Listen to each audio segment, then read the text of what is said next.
Prophet Abraham, peace be upon him, left Egypt accompanied by his nephew Lut, peace be upon him, who then went to the city of Sodom, which was on the western shore of the Dead Sea.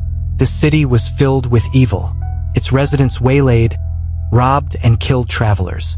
Another common evil among them was that men had sex with men instead of with women. This unnatural act later became known as sodomy, after the city of Sodom. It was practiced openly and unashamedly. It was at the height of these crimes and sins that Allah revealed to Prophet Lut, peace be upon him, that he should summon the people to give up their indecent behavior, but they were so deeply sunk in their immoral habits that they were deaf to Lot's preaching. Swamped in their unnatural desires, they refused to listen, even when Lot warned them of Allah's punishment. Instead, they threatened to drive him out of the city if he kept on preaching. Allah the Almighty revealed, the people of Lot, those dwelt in the towns of Sodom and Palestine, belied the messengers when their brother Lot said to them, "Will you not fear Allah and obey him? Verily, I am a trustworthy messenger to you. So fear Allah, keep your duty to him, and obey me. No reward do I ask of you for it, my message of Islamic monotheism.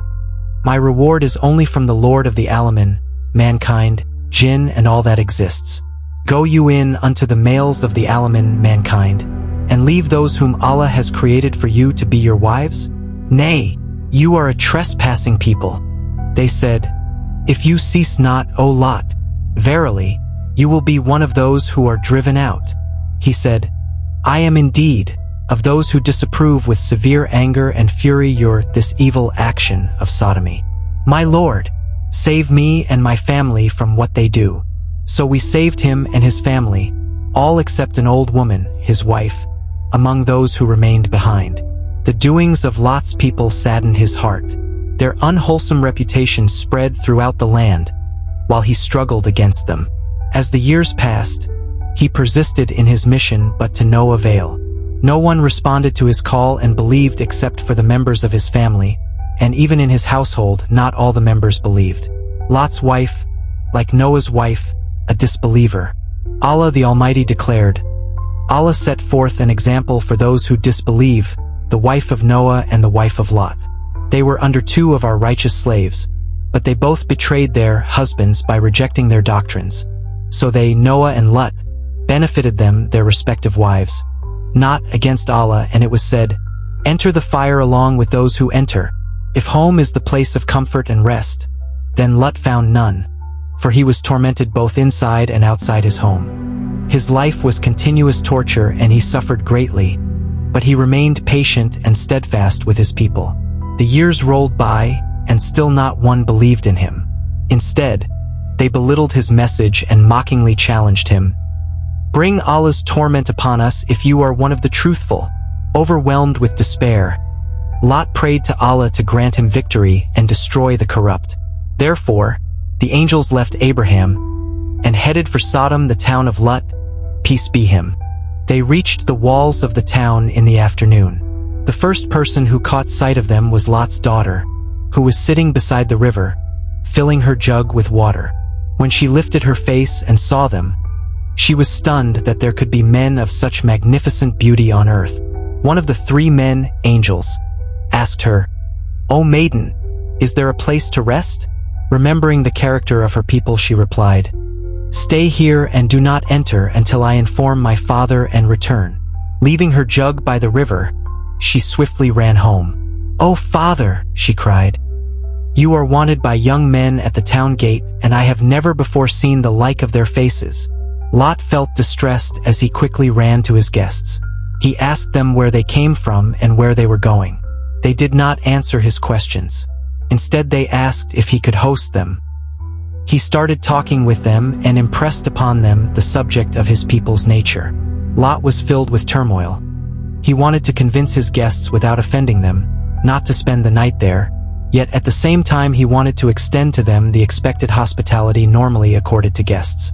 In vain, he tried to make them understand the perilous situation. At last, therefore, he requested them to wait until the night fell, for then no one would see them. When darkness fell on the town, Lot escorted his guests to his home. No one was aware of their presence. However, as soon as Lot's wife saw them, she slipped out of the house quietly so that no one noticed her. Quickly, she ran to her people with the news, and it spread to all the inhabitants like wildfire. The people rushed towards Lot quickly and excitedly. Lot was surprised by their discovery of his guests, and he wondered who could have informed them. The matter became clear, however, when he could not find his wife anywhere, thus adding grief to his sorrow. When Lot saw the mob approaching his house, he shut the door, but they kept on banging on it. He pleaded with them to leave the visitors alone and fear Allah's punishment. He urged them to seek sexual fulfillment with their wives, for that is what Allah had made lawful. Lot's people waited until he had finished his short sermon, and then they roared with laughter. Blinded by passion, they broke down the door. Lot became very angry, but he stood powerless before these violent people. He was unable to prevent the abuse of his guests, but he firmly stood his ground and continued to plead with the mob. At that terrible moment, he wished he had the power to push them away from his guests. Seeing him in a state of helplessness and grief, the guests said, "Do not be anxious or frightened, Lot, for we are angels, and these people will not harm you." On hearing this, the mob was terrified and fled from Lot's house, hurling threats at him as they left. The angels warned Prophet Lut to leave his house before sunrise, taking with him all his family except his wife. Allah had decreed that the city of Sodom should perish. An earthquake rocked the town.